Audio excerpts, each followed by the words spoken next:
change my branding. Greetings, guys. So it's Fancy, and I am still reporting live from Epic Woman here in Frisco, Texas. And today I have a special guest with me. She was one of the speakers for the event. So I have Ashley Cobb of Sex with Ashley. You all may know her from her Madam Noir blog that she also writes as well.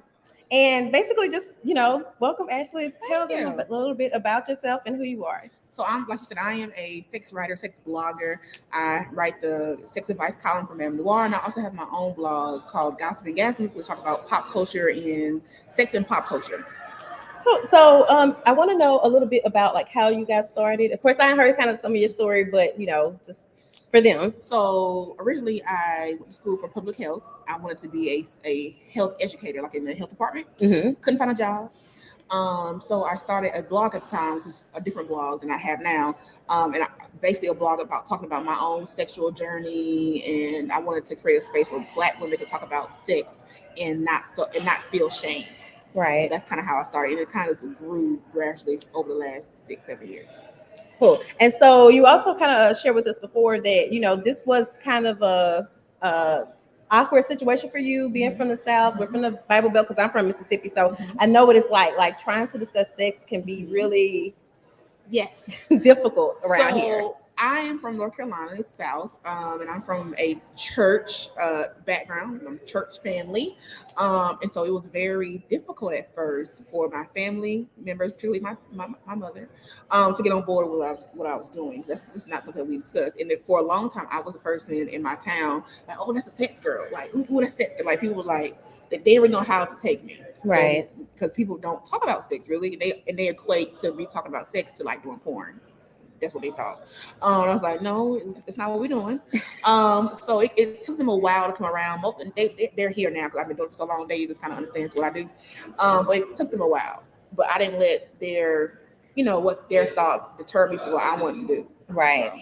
And now one thing I just also want to touch on, because like you said that we all have sex, but we don't talk about it. But I think that there's like something really unhealthy about that. Like what for you, did you like experience something? I know like for me, not really being able to talk about sex, I was so not behind, but just also really naive and confused, and I realized like now at the age of 37, when we had our discussion of the day, we kind of talked about the whole stage and everything. And so it's like I kind of missed that stage. But like, what did you ever experience anything similar to that? Like you felt stifled, or it was kind of holding you back in some way because you weren't able to really express yourself? Because I remember I went to a sex club for the first time years ago, and I was like, I don't know if I'm gonna tell anybody this. And then I wrote a post on Facebook, and then I got all these inboxes like, really? I want to go to a sex club. I never been, because they were all Black people. They're like, I thought it was like white people stuff. They were like, I'm like, no, this is what I went. This is what happened. So I realized that because we don't have conversations, people assume the things that they are into is kind of odd because they don't have anybody to talk to, or they don't have anybody who looks like them who actually does it. So they kind of like, well, I don't know, that's something that I do or our Black people do. So what I realized is by having conversations about sex, we learn that what we like is really normal. We also learned that whatever problems you're having, there's other people who have those same problems. Like there's other people who don't have orgasms. There's other people who have problems with their mate. Like you're not the only person like that. By not creating conversations, you feel like you're the only person going through that situation, and you're not. Oh, that is so true. So having conversations help people to realize that I'm not alone. Wow, that is so crazy, because that's really how the magazine got started, when I was kind of going through something and Black women were sharing their stories of just like overcoming, and it made me realize like, hey, other people are going through the same thing as well. And at the time I was so naive. I was like, oh, everybody needs to know this. So that's kind of how we got started. So I love that that's what you're saying. And so now you started with your blog, and then like what was the next thing for you? Like how did you actually grow it into a business? Like how did you start putting yourself out there? So I started at the blog, then I started freelancing. So I'm a freelance writer. So I get paid by publications. Like I get paid from Essence and all other paper to write about sex from a Black woman's perspective. So because I had my own blog, that was kind of like my resume, right? And I was able to like pitch myself to other big publications that pay, because my blog was free. I wasn't getting paid. Right. To other publications, like, okay, so this is what I do. Here are some articles I've already written. So I went from having a blog to freelancing to starting a new blog that actually, makes money from ads and all that stuff. Right. So, And so was that well, wait, my question just kind of escaped me. okay. But I'm kind of curious, like I mean, you're a writer. I know that, right? But just as I've been kind of learning about just the discrimination against sex workers and so on, like, are you ever qualified in that way? Like, or do that like people try to place you within that industry? So, like, specifically with like social media, because I need social media to get my articles out there, right? So, like Instagram, particularly for during 2020, my Instagram page was taken down for like 6 months. Oh wow! Because it was under the sex. Hey, dark skin intelligence. Hey, boo. It was taken under like sex work. I use the word sex, or I use like the word penis, vagina, whatever. So I get censored just like anybody else does who's like an OnlyFans person. They censor me too. So it happens across the board for anybody who does sex. People even just sell like sex toys. They have this, all of us. We all get censored. Gotcha. And so also like from your experience, I know people like write in at times. What's kind of like the most, I guess you say, common thing that you hear from your readers? The most common thing I hear from my readers is women who are unhappy in their sex lives because they don't communicate with their partner that they're unhappy. And so you just already said what the problem is: communication. You don't communicate. So I ask people like, because every time before I post a response online on Madame Noir, I email the people, and we email back and forth for a while. So I ask them questions. I'd be like, well, how long has this been going on? And they were like, oh, day one. Or it's the whole time. Well, how come you never said anything? Because you can't read your mind, right? Right. You have to be able to communicate, what you need in the bedroom to your partner if you want it to get better. And again, that goes right back to the whole problem, though. We don't talk about sex, So, and then especially like as you said, as Black women, and I think that I don't know, you probably feel so liberated. Like, do you? Because like you're really this is a good time, for you and what you do, and just women are in a stage of more kind of expressing themselves more and so on. But what are your thoughts? I think that particularly Black women, we are in this whole like sexual revolution, where we are trying to we are prioritizing our pleasures before those of our mates. Because before, women were taught to make sure our partner is pleased, and and we get pleased later. Right. But now we're in this whole thing where now we are trying to prioritize us getting pleased first, and particularly if you're heterosexual and if you're having sex with men, I think men are now trying to catch up because we are like years ahead of them. Like, we're exploring, we're trying different things, and they are still, some of them now are still like, I don't know if I want to do that. They just still want to do regular old penetrative sex, and that's it. They're not really trying to explore.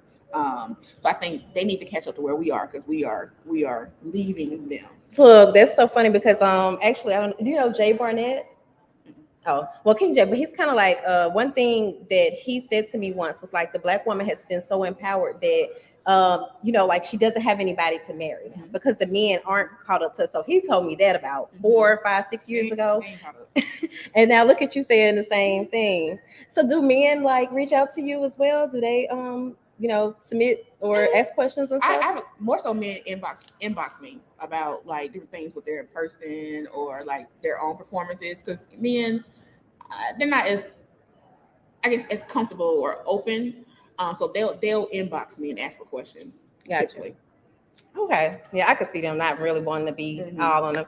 So you're also is it okay to talk about the show? Okay, so we know that you okay, look, yeah, because I was excited about this. So you're gonna be taking part in is it Love Match ATL, right? Yeah, Love Match Atlanta. Okay. So tell us about that. So Love Match Atlanta is a dating show in Atlanta where they have shows actually about matchmakers and them finding love for their clients. I'm one of the clients on the show. And the week I went on dates, and we're going to see if I was actually able to find love in Atlanta. I'm kind of curious because when I lived in Atlanta, I said it went on me in there. Well, it's a lot of men in Atlanta now, and it's a lot of men who will take you on a first date. The problem is a lot of them are not, because it's so many women. They don't want to settle down. I thought that because I remember going on this date with this guy and I thought it was so good, and then like I never heard nothing else from him. And I was like, he got too many options or something. Yeah, Something ain't they right. have way too many options in Atlanta. That's the problem. They have too many options. It's like what 10 women for every one man in Atlanta. Somebody said. Wow. So it's so much. So Atlanta has all types. If you're into black women, all types of black women, literally all types. And so, how did you go about? Like, how were you presented with the opportunity to be on the show? Did you apply? Or what was it like? So I did apply, but the matchmaker that I work with, I know her, and so she was like, she think I'm funny. I don't know why. She was like, "Girl, you be on TV." That's like, I'm doing this show. Apply. So I applied. You had to go through every process with the producers and all of that stuff. The producers thought I was funny too. So they put me on TV. Wow. So look at you, like you tell your story about like how 2020 wasn't just, you were kind of just kind of making it, and now like you are really taking off this year. That is so awesome. Yeah. So what, of course, y'all, we are here at Epic Woman in Frisco, Texas. So what is your idea of an epic woman? Oh, that's a good question. My idea of epic woman is someone who, one, prioritizes her pleasure, and pleasure doesn't just go with sex, right? You put your needs first. I know it's kind of hard to do if you have like children, but even with that, like finding time to make time for you, right? Someone who's put their pleasure first, someone who understands, everything that she's a go-getter. She gets everything that she wants. I like that. So that's my idea. Look, we even used to have, when we first started the magazine, we used to have a go-getter section. It's just like so many things that you're saying, just around with the magazine. Like, this is just perfect. Okay. Well, you said the show is going to be premiering May 7th? May 8th, Mother's Day. May 8th? Following Housewives of Atlanta. Okay. At 9, they're 8. So y'all can follow Ashley. I'm gonna be making sure, like, we're gonna post this on the website as well, but on Instagram, her handle, because I do want to make certain that you all can see that, is Sex with Ashley, and then is it Gossip and Gasms? Yeah, but if they go Sex with Ashley, it's in the little bio. So okay, so y'all can follow Ashley there. And then also check out her blog, which is a pop culture / sex blog, right? Is that how you describe it? Blog, yeah. Okay, all right. It's like the sex. It's like the what is it? The shade room of sex. Okay, I like that, and I did check it out because I saw some interesting stories. Some stuff I had kind of been seeing. I was like, look how she pulled that angle to there. So you guys can follow her there. And then wait. Okay, it looks like the H was looking funny on there, so I was like, I know I've typed it in, right? Okay, all right. Well, is there anything else that you'd like to include before we wrap up? No. All right. Well, I greatly appreciate you taking the time out to speak to me. Thanks for having me. Thank you. And so y'all look out for this show. We're gonna be looking for the show and also like doing some more research so that we can kind of tap in, because I love when we know of when things are coming ahead of time. Seems like people never let us know. So I'm so honored that we even know about this. Like it's kind of like an exclusive right here. So thanks y'all for tuning in. And if you enjoyed this interview, definitely share with other people and connect with Ashley. And I'm Fancy Swagger, so you all can connect with me as well on Instagram. Peace and blessings, and y'all have a great day.